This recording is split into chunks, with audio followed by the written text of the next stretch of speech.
There is still a minute 45 left in whatever disgusting word you want to describe the Cavs Magic Summer League debut has been. I'd say it's a game, but frankly, it has been anything but a game. And there was no point in waiting the final 100 seconds to hop on here and talk about some of the immediate reactions and observations from what we saw. And we'll get into it all right now on the Ultimate Cavaliers Show.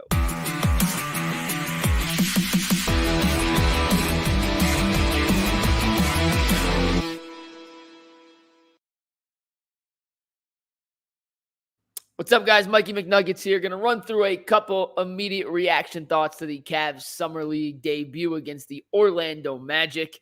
With a minute 22 left on the clock, the Cavs trail 100-74. We'll start with the big picture. We'll get into a few individual players. This is going to only take 10 minutes.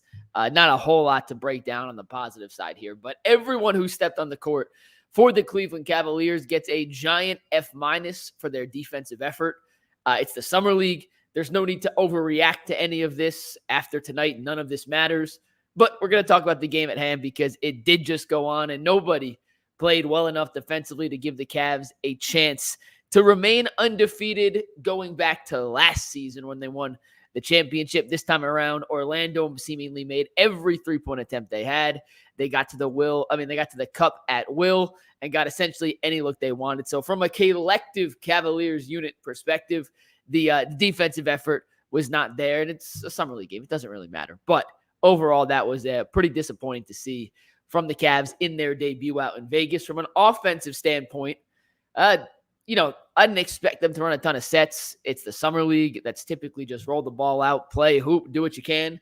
And we saw a bunch of that from Emoni Bates. We'll talk about him in a sec in more specifics. But overall, it was another pretty disappointing offensive performance because for the majority of the game, they just ran a high pick and roll and said, all right, that's what you're going to do. Now, granted, once again, expectations were low for all of this. It is Summer League. You have a minimal amount of practices. These are mostly guys who will not be on the roster come the real season. So how much do you expect them to be able to play together and run sets?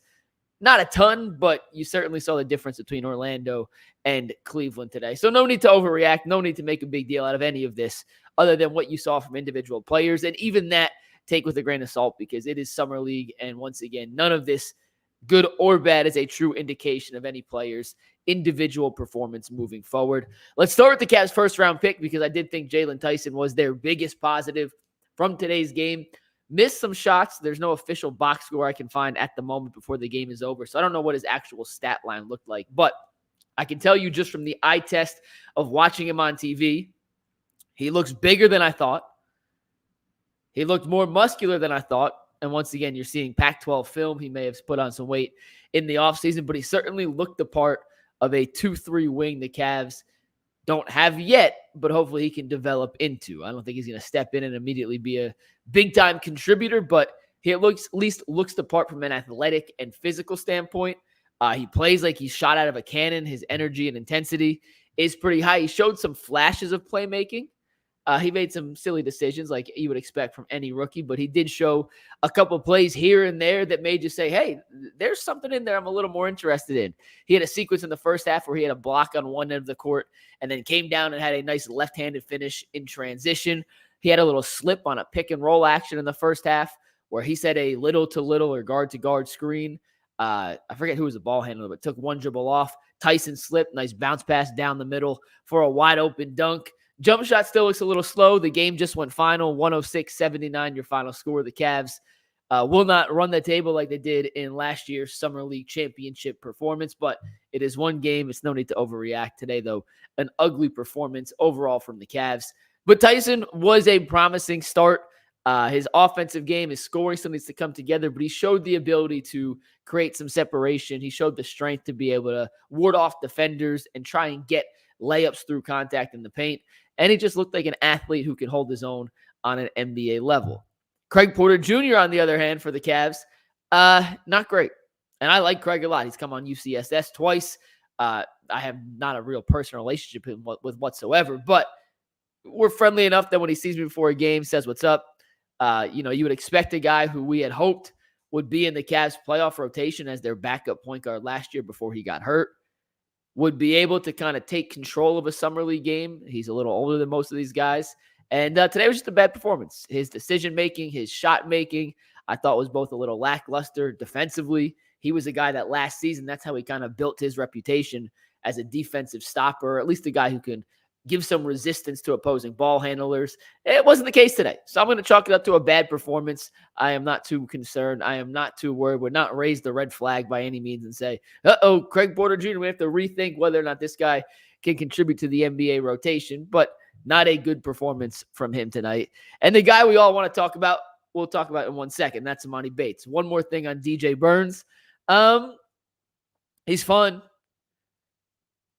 I'm not quite sure he's an NBA athlete. Like I said earlier, one game is not an indication of any individual player's future, but as fun of a storyline as DJ Burns may be, I have some serious doubts that against the top-line athleticism of NBA front courts, he'll be able to keep up in a way that does not negate the positives he brings to the court as a playmaker and a potential scorer. So he had a couple flashes. He had a tip it in the first. Excuse me. He had a tip it in the first half. He had a little sweeping hook in the first half, but he does not move great defensively. Let's just put it that way. So we'll see how he improves throughout the course of the week. But, yeah, did not love what I saw from DJ Burns in this one. Emoni Bates, though, the main attraction for the Cavs in the Summer League. We have spent all offseason. Can Emoni Bates contribute to the Cavs next year on an NBA level? Is he just a G League player? Can he learn how to play within an offensive system? Is he good enough to be an ISO guy you bring off the bench and say, hey, you're going to be our leading scorer for the second unit? He led the team with 19 points, according to my official, 17 points, excuse me, to my unofficial tracking. I don't know what the final number was, but I finished it at 17, if my numbers are correct. I tried to track every possession Emoni had. As soon as he touched the ball, I tried to keep track of this. And according to my unofficial numbers, once again, these are unofficial. I may have missed one if I was looking to send a text, but these are pretty accurate. And I actually, they're spot on. I'm just saying this was me tracking, not ESPN or anyone else. So the final stats for Emoni: he touched the ball 29 times tonight. He took 19 shots.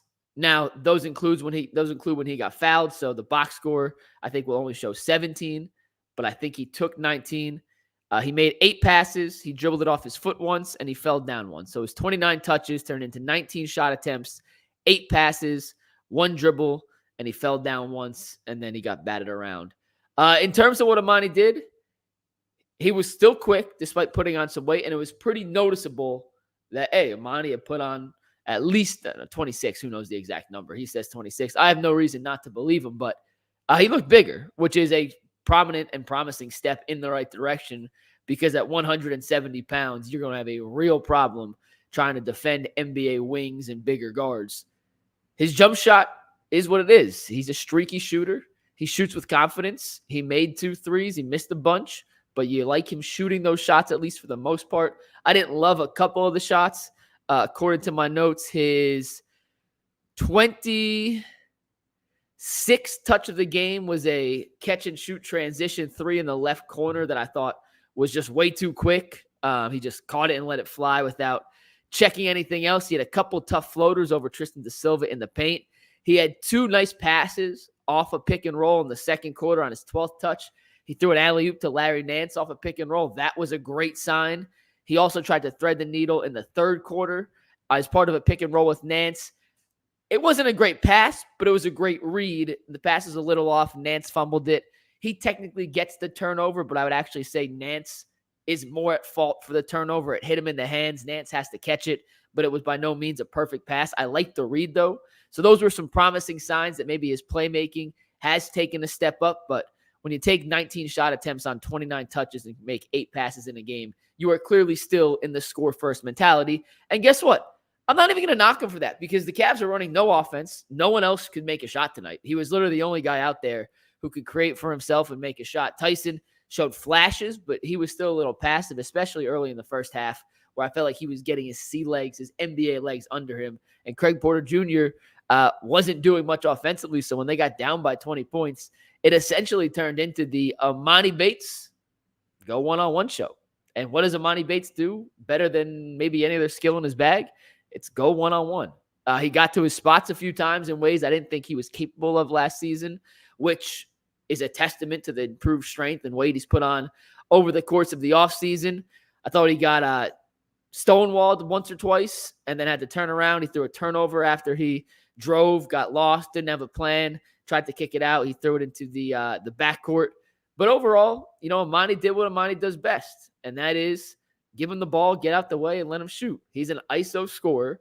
I'm still not sure he showed us anything that would make you change your mind, good or bad. If you liked Emoni, I think you're going to like what you saw tonight. If you didn't like Emoni, I don't think you're going to like what you saw tonight. I don't think he did anything tonight to change anyone's opinion of him in a good way or a bad way. There was a pretty prototypical Emoni Bates performance, which is leading the Cavs in shot attempts and points. So those are kind of the big takeaways. I would say my biggest takeaway, honestly, was Tristan da Silva looked awesome for Orlando. And I am just bummed that was a guy I planted my flag for in this draft process. And he was taken 2 spots before the Cavs at 18. And he had 2 corner threes in the first half. He had 13 points, multiple assists, 4 rebounds. He just looks like a dude that can play and would fit perfectly into this Cavs roster. So those were kind of my takeaways from the Cavs. Pretty big, disappointing loss. I mean, it's a summer league. Who really gives a crap who wins or loses? But it is what it is. So you guys said Emoni had 20 points. I must have missed a free throw. So 19, there it is. I had 19. I must have missed a free throw. Either way, let's see what you guys say real quick. ESPN had him at 20. Mr. Jolly says he doesn't love Jaylon Tyson. I liked what I saw from Jaylon tonight in terms of the playmaking and the ability to create shots. Didn't make a ton of shots, but he was certainly looked the athletic part. Mr. Red Pants said, Mobley was not re-signed. His rights were not re-signed. So, he's no longer on the team. Escott said, who the hell's coaching? It is Jordan Ott. Do not expect any plays really to be run. Summer League is roll it out, let them play. That's it. Like Orlando is barely running sets either. They may have 1 or 2 sets, but it's essentially a showcase to see who can play. And that's why I was so excited to see what Emoni Bates can do in these situations, because this fits his style of game better than it does someone like Craig Porter Jr. or Luke Travers, who didn't play tonight with a sore hamstring. He is expected to play later in the Summer League. He just wasn't ready to go tonight. S. God says Jaylon Tyson looked good out there. I think he's going to take a Coro spot for sure. We'll see what happens. I would not pencil that in. He's got a long way to go before he's ready to do that. But overall, he's definitely showed more, and I have more positive takeaways from Tyson than I have from anyone else in tonight's contest, and it looks like Ian agrees with that. All right, that's going to wrap it up. We appreciate y'all tuning in. The Cavs back in action. I think they play tomorrow night again. Hey, let me look that up for you guys real quick. I believe they play tomorrow night as their second Summer League game. Nope, they play Sunday, 3:30. Sunday, 3:30 against the Milwaukee Bucks is their next Summer League game. So make sure you guys tune in for that. We'll see you guys on Sunday. Peace.